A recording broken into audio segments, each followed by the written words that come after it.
మా కొమరన్ వస్తే మీకు సిన్సియర్గా ఉంటారు, బాగా డేంజరు. మీరు సిన్సియర్గా ఉంటున్నారు. మొత్తం మీ సమస్యల కోసం శాసనం వల్ల మొత్తం మైకులు అన్నీ రాబడతారు గ్యారంటీ. అవునా గౌరవం? అంతే కదా, సమస్యల మీద అవగాహన ఉన్నది బాగా. అయినా కూడా అన్ని స్కూల్స్ మెయింటైన్ చేస్తున్నారు కాబట్టి అన్ని సమస్యలు కాకుండా ఏం మాట్లాడాలి, ఎట్లా ప్రశ్నించాలని చెప్పి ఒక ప్రశ్నించే గొంతు. ఈ ప్రశ్నించే గొంతు అంటే డౌట్ వస్తుంది అన్న. కాంగ్రెస్ పార్టీలో ప్రశ్నించే గొంతు అంటున్నాడు. ఎవరు ప్రశ్నిస్తాడు ఆయన ఎవరు ప్రశ్నించాలి? ప్రశ్నిస్తే తీసుకుపోయి తెల్లారి నోటీస్ ఇస్తారు, తీసుకుపోయి సస్పెండ్ అంటారు. కాబట్టి కొమరన్న బాగా డేంజరు. మీ సమస్య కోసం పక్కా కొట్టాడుతుంది, దాన్ని ఏం అనుమానం.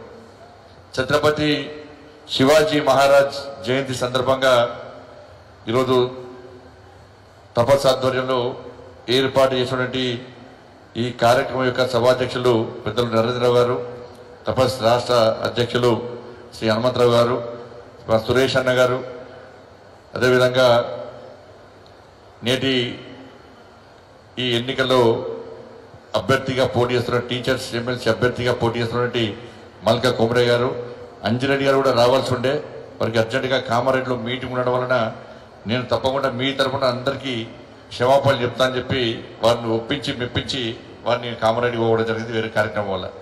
అదేవిధంగా నా పార్లమెంట్ ఎన్నికల్లో నా గెలుపులో ప్రధాన భూమిక పోషించినటువంటి మా అనంత్ రెడ్డి గారు, అదేవిధంగా వేదికమైనటువంటి వివిధ సంఘాల పెద్దలు, ఇచ్చేటువంటి గౌరవ ఉపాధ్యాయులకు, ఇతర పెద్దలందరూ కూడా హృదయపూర్వక నమస్కారాలు.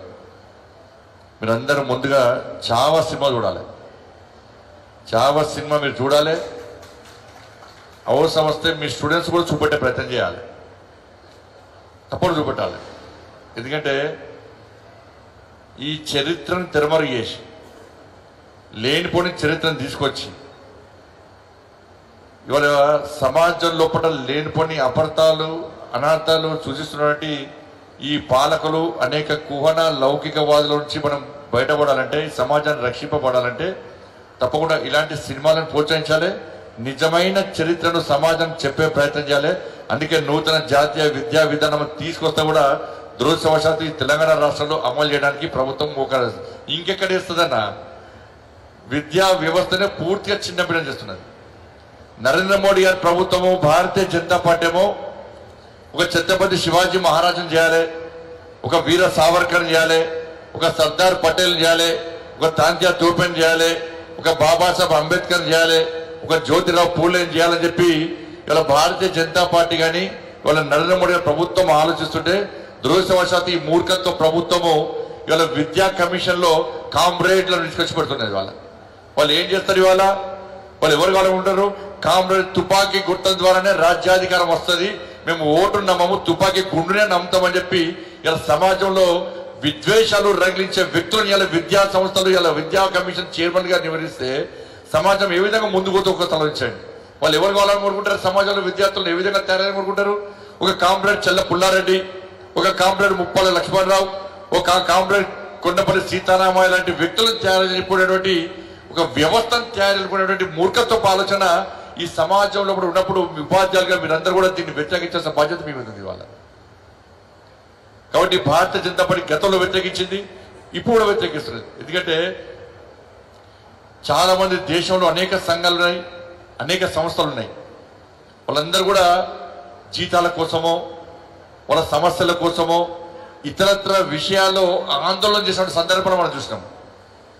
కానీ స్వరాష్ట్ర సాధన కోసం మీ జీతాలను పక్కబెట్టి, మీ ఉద్యోగాలను పక్కబెట్టి, మీ జీవితాలను పక్కబెట్టి స్వరాష్ట్ర ఉద్యమం కోసం 42 రోజుల పాటు ఒక రాజకీయ పార్టీలకు ధీటుగా సకల జనుల సమ్మె చేసి తెలంగాణ రాష్ట్రాన్ని సాధించిన మీరు నిజంగా గొప్ప వ్యక్తులు.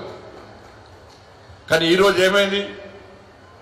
ఇంత కష్టపడి సాధించుకున్న తెలంగాణ రాష్ట్రంలో బిచ్చ బతికైపోయింది మీ పరిస్థితి. ఇవాళ ఏదో సామెత ఉన్నది, సముద్రాన్ని ఈది వచ్చినోడు మురికి కుంటలు కూడా చచ్చిపోయినాడు. అటువంటి పరిస్థితి ఇవాళ మీదకి వచ్చింది. ఇవాళ మీరు డిఏల కోసం అడుకోవాల్సిన పరిస్థితి, మీ పెన్షన్ల కోసం అడుకోవాల్సిన పరిస్థితి, జీత భత్యాల కోసం అడుకోవాల్సిన పరిస్థితి వచ్చిందంటే ఇవాళ తెలంగాణ రాష్ట్రాన్ని ఎందుకు సాధించినం రా అని ఆలోచించే పరిస్థితి వచ్చిందంటే దీనికి ప్రధాన కారణం రెండే పార్టీలు, గతంలో ఉన్న బీఆర్ఎస్ పార్టీ, ఇప్పుడున్న కాంగ్రెస్ పార్టీ. ఇవాళ డిఎల్ 5 డిఎల్ ఇవాళ కేంద్ర ప్రభుత్వంతో సమానంగా డిఎల్ చేయాల్సి వస్తుంది. కేంద్ర ప్రభుత్వం యథావిధిగా డిఎల్ ఇస్తున్నది. ఇలా 5 డిఎల్ పెండింగ్ ఉన్నది. 2023 నుంచి పిఆర్సీ పెండింగ్ ఉన్నది. పిఆర్సీ కమిటీ ఉందా లేదా తెలియదు. ఇలా మీటింగ్ అవుతుందా అవుతుందా తెలియదు. దాని గురించి లాభపత్తా లేకుండా అయిపోయింది. ఇవాళ జీపీఎఫ్ లేకుండా అయిపోయింది. గ్రాట్యుటీ పెన్షన్ లేకుండా అయిపోయింది. ఇవాళ మెడికల్ బిల్స్ పెండింగ్ ఉన్నాయి. ఇవాళ ఏం లేకుండా ఇవాళ అన్ని బిల్స్ అన్ని పెండింగ్ పెట్టి ఇవాళ మీ వాళ్ళు ఏ విధంగా హరికి ఓస పెడుతున్నారు ఒక్కసారి ఆలోచించండి. వాళ్ళు ఇవాళ ఇవన్నీ బిల్స్ పేమెంట్ చేయాలంటే తెలంగాణ రాష్ట్ర ప్రభుత్వం కాంగ్రెస్ పార్టీ ప్రభుత్వం దగ్గర ఇలా ఎంత బకాయిలు ఉన్నాయంటే 8,200 కోట్లు చెల్లించాలి ఈ బిల్స్ పేమెంట్ చేయడానికి. ఇక్కడనే పైసలు గతంలో కేసీఆర్ గదే చేసిండు. కేసీఆర్ గిట్నే జీతాలే మీకు ఇలా భారతీయ జనతా పార్టీ చేపట్ట పోరాటం మామూలు విషయం కాదన్న. మీకు అర్థమవుతుందా అన్న? రిసౌండ్ వస్తుందా? అర్థమవుతుందా? ఇలా భారతీయ జనతా పార్టీ చేసే పోరాటం మామూలు పోరాటం కాదు. ఎప్పుడు చెప్పుకోలేము మేము. సరే 317 జీవో మీరు కన్నాలు చూసారు కావచ్చు. కానీ 317 జీవో కంటే ఎక్కువ కూడా మేము మీ పెన్షన్ల కోసం మీ డిఏల కోసం కొట్లాడినాం. మీ పిఆర్సీ కోసం కొట్లాడినాం. అప్పుడు కేసీఆర్ ఇలా అధికారం ఉన్నప్పుడు పైసలు పోయిన దగ్గర పైసలు లేవు.